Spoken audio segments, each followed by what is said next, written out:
देख रहे हैं इन डार्क राजकुमार के साथ। इन डार्क में आज की कहानी हमारे साथ शेयर की है सुमित जी ने। तो सबसे पहले सुमित जी, आपका बहुत बहुत धन्यवाद अपनी कहानी हमारे साथ शेयर करने के लिए। दोस्तों, अगर आपके पास भी ऐसी कोई कहानियां हैं तो हमारे साथ जरूर शेयर करें। हमारे इंस्टाग्राम आईडी पर इंस्टाग्राम आईडी है पंडित धर्मवीर, जिसका लिंक नीचे डिस्क्रिप्शन बॉक्स में दिया गया है। तो चलिए बढ़ते हैं आज की कहानी की ओर। कम उम्र में उस शाम की दावत मुझे कुछ ज्यादा ही महंगी पड़ गई थी। वो क्या है कि मेरे पड़ोस की आंटी ने एक शाम मुझे दावत दी, तो मैं दावत का नाम सुनकर मन ही मन बेहद खुश हुआ, क्योंकि मैं दावत खाने का बहुत ही शौकीन था। जो आनंद दावत खाने में आता है वो घर में कहाँ। खैर, शाम के 8 बजे जब मैं आंटी के घर पहुंचा तो वहां पर अड़ोस पड़ोस के और भी बच्चे थे। वहां पर बच्चों की चहल पहल देखकर मुझे बहुत अच्छा लग रहा था। रात के तकरीबन 9:15 बजे खाना शुरू हुआ। मैंने भरपेट खाना खाया और खाना खाकर आंटी को गुड नाइट कहते हुए थोड़ी सी खीर मम्मी के साथ घर ले आया।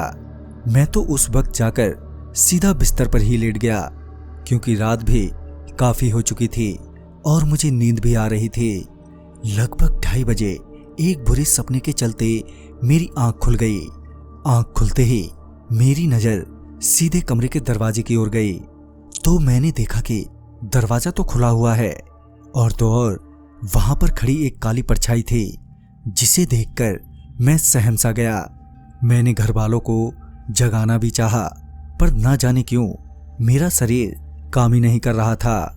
मैंने बोलने की बहुत ही कोशिश की, पर आवाज ही नहीं निकल पा रही थी। देखते ही देखते वो साया एकदम से मेरे करीब आ गया। जब वो मेरे करीब आया तो मैं बेसुध सा हो गया। सुबह जब मेरी आंख खुली तो मेरे मम्मी पापा मेरे पास बैठे हुए थे। उनकी ओर देखा तो उनका चेहरा उतरा हुआ था।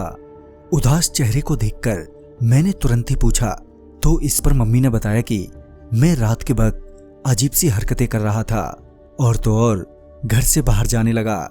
उस वक्त दरवाजे की आवाज से पापा की आंख खुल गई थी और मुझे देख लिया। तभी मैंने भी घर वालों को सारी बात बताई, तो घर वाले मुझे सीधे वहीं के एक बाबा के पास ले गए। बाबा ने मेरा चेहरा देखा और कहा, तुमने कल कहीं खाना खाया था? तो मैंने कहा, जी हाँ। तो उन्होंने बताया कि खाना खाने के बाद जब तुम खीर लेकर अपनी उस गली से आ रहे थे तो भूखा शैतान वहीं से तुम्हारे पीछे लग गया और वो तुम्हें तंग करने लगा। तभी उन बाबा ने कुछ मन ही मन पड़ा और मेरा सर अपने आप ही हिलने लगा। मुझे कुछ भी होश नहीं था कि मैं कर क्या रहा हूँ। ठीक 15 मिनट बाद मैं बिल्कुल ठीक हो गया। मैंने बाबा से पूछा भी क्या हुआ था, तो उन्होंने मुझे मम्मी पापा के साथ घर पर जाने को कहा और तब से आज तक मैं बिल्कुल ठीक हूँ। तो दोस्तों, इस कहानी में बस इतना ही। कहानी आपको पसंद आई हो तो लाइक, शेयर और साथ ही हमें कमेंट बॉक्स में जरूर बताएं। तो मैं आपका दोस्त राजकुमार जल्द ही मिलूंगा आप ही की भेजी हुई एक नई कहानी के साथ। तब तक के लिए बाय एंड टेक केयर।